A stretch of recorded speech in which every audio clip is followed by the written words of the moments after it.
बात नहीं है, आज तक रुका है। आखिरी स्टेप अजमेर शरीफ वालों का यह था, आखिरी हथकंडा यह था कि गरीब नवाज को जिन्नात से भिड़ा दिया जाए। जिन से जब मोइनुद्दीन भिड़ेंगे तो इंसान की ताकत कहां है कि जिन से लड़ सके। अब देखो, ये मेरे ख्वाजा की शान है, कुरान वाले की शान है, आमिले कुरान की शान है, आलिमे कुरान की शान है। पृथ्वीराज महाराजों से ढोल बजवाता हुआ और एक खूबसूरत लड़की लेकर के चला अना सागर के किनारे। अना सागर के किनारे अजमेर का एक बुत था। उस बुत की खुसूसियत ये थी कि वो बोलने वाला था। सोचो, जो बुत बोलता हो उस पर लोग कितना पुख्ता यकीन रखते होंगे। उसी बुत का नाम सादी देव था। वो जिन्नात था दरअसल, और वो बहुत ऊंचा तरंगा खड़ा रहता था। अजमेर वाले जब तंग आ जाते, किसी दुश्मन से वो मुकाबला नहीं कर पाते, तो वो यूं करते कि एक खूबसूरत कंवारी लड़की उसके कदमों में ज़िबा करते, बलि चढ़ाते और उसको खिलाते। फिर वो कहता बताओ क्या करना है, तो वो बड़ी से बड़ी ताकत से उसको लड़ा देते। इस तरह से चूंकि अखंड भारत का सम्राट अजमेर में रहता था और अजमेर शरीफ की सरजमीन पर यह तोहमात परस्ती हुआ करती थी और वहां पर इस तरह कोई हमला करने की जसारत नहीं करता था। तो जब उन्होंने कंवारी लड़की को पेश किया तो सादी देव ने हंस के कहा करना क्या है। कहा वो दूसरे किनारे पर जो फकीर बैठा है वो आया है मदीने से, एक काम करो जा करके उसका खात्मा कर दो। हमेशा तुमने हमारी मदद की, आज भी करो। ये जो रिवायत बयान कर रहा हूं ये हिंदुस्तान की बेशतर तवारीख के अंदर तारीखी तौर पर मौजूद है और हुकूमती सतह पर मौजूद है कि एक ऐसा भी देव हिंदुस्तान में रहता था जो बोलने वाला था, वो सादी देव था।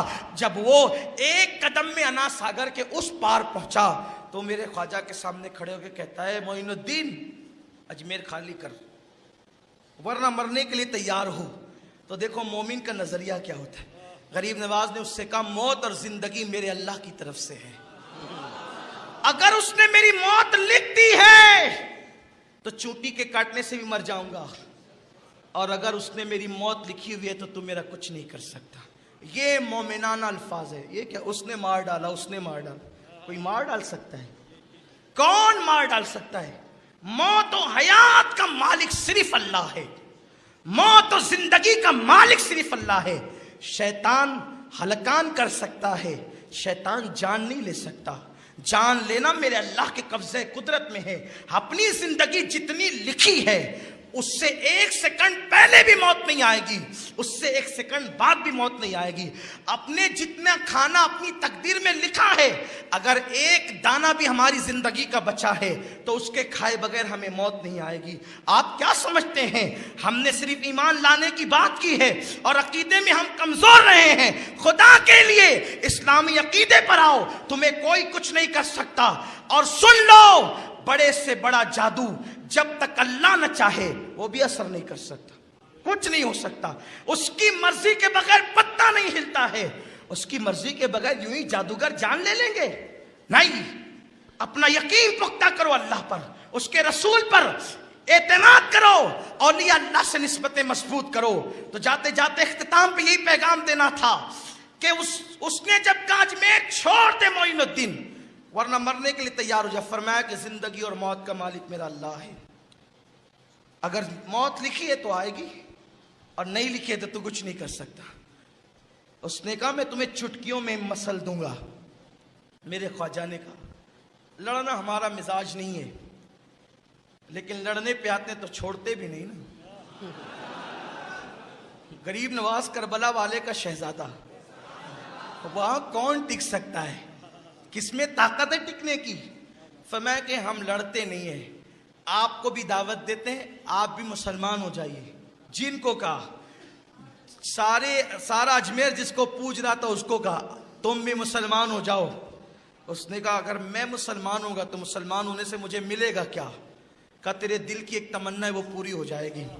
मेरा ख्वाजा ये भी जानता है जिन के दिल में क्या तमन्ना है, उसके सीने में क्या तमन्ना है। अरे जो देव के सीने के अंदर के राज जानता है वो गुलामों के राजों को नहीं जानेगा।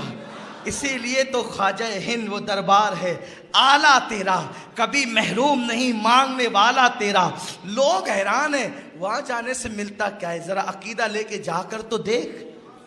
हमें पता है क्या मिलता है, लेने वालों को पता है क्या मिलता है। झोलियां भर गई सब हो के मायूस, तेरे दर से सवाल ही न गया। झोलियां भर गई सबकी, कोई खाली न गया। कोई जाके देखे तो ये कहानी किससे नहीं है, ये हकीकत है। आज भी कोई दिल लेकर के जाए साहिब दिल, अपनी निगाहों से नजारा देख लेगा। अगर तू भी मुसलमान हो जा, तेरा भी, तेरी तमन्ना है ना वो पूरी हो जाएगी तमन्ना। उस जिन ने कहा मेरी क्या तमन्ना हो सकती है, फरमाया बता दूं। कहा बताइए। कहा पूरा दिन लोग तुझे पूछते हैं, तेरे आगे घी जलाते हैं, और रात को क्या तू रोता नहीं है अजमेर के फुला देहात में जाकर के। उसकी गर्दन झुक गई। कहा तेरी एक माशुका है, अजमेर के गिरदो नवाह में एक बुत खाना है, वहां संगमरमर की एक औरत की मूर्ति है। उस मूर्ति पर तेरा दिल आ गया, तू उससे प्यार करता है, और तू उसका हाथ पकड़ पकड़ के कहता है बोल ना, मुझसे बात तो कर, मुझसे बात तो कर, ओ मेरी महबूबा मुझसे बात तो कर। वो तुझसे बात नहीं करती ना, यही तेरे दिल की तमन्ना है ना। तू जिस दिन मुसलमान होगा उस दिन वो तुझसे बात करेगा। क्या बात करते हैं आप? कहा वो करेगी, पढ़ कलमा।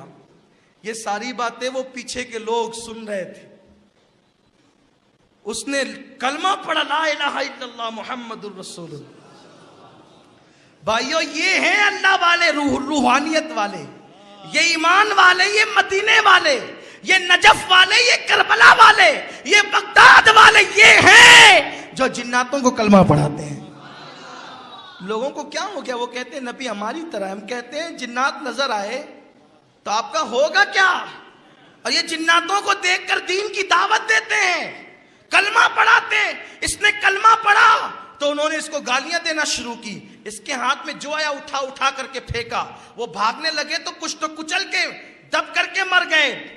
अब जब वो भाग गए तो उसने बड़ी लजाजत से कहा मोइनुद्दीन आपकी बात तो मैंने सुन ली ना, कलमा पढ़ लिया ना, अब वो मुझसे बात करेगी, चलिए मेरी बात कराइए। मेरे ख्वाजा ने कहा मैं नहीं आता, तू जा।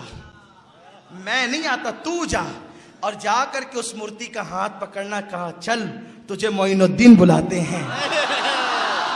सुभान अल्लाह, सुभान अल्लाह। चल तुझे उसने हाथ पकड़ कर चल तुझे मोइनुद्दीन बुलाते हैं। वो सही की औरत बन करके चलने लगे। मेरे ख्वाजा के दरबार में ख्वाजा ने दोनों का निकाह कराया और फरमाया तू आज से शादी नहीं, तू शादी है, जा शाद रहेगा, हमेशा शाद रहेगा। और मेरे ख्वाजा ने उस जिन को खिलाफत भी अता फरमाई। ये शान है अल्लाह वालों की, तो इनसे निस्बतें उस्तवा